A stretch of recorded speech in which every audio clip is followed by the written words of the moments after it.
فاسألوا أهل الذكر إن كنتم لا تعلمون بالبينات والزبر।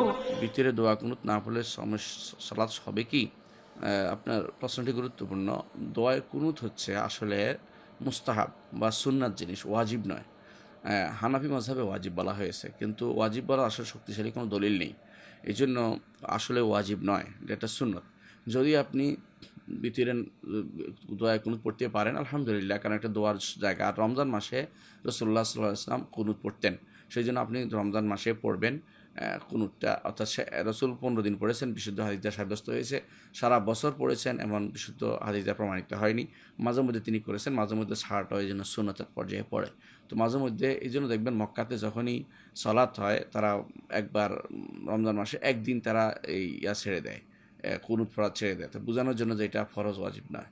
তো আমরা সহজে বুঝি না এটাই যে কুনুত পড়াটা হচ্ছে মুস্তাহাব বা মুস্তাহাসান বা উত্তম সুন্নাত, রাসূলুল্লাহ সাল্লাল্লাহু আলাইহি ওয়াসাল্লাম করেছেন, কিন্তু ওয়াজিব নয়। ওয়াজিব হওয়ার কোনো দলিল নেই।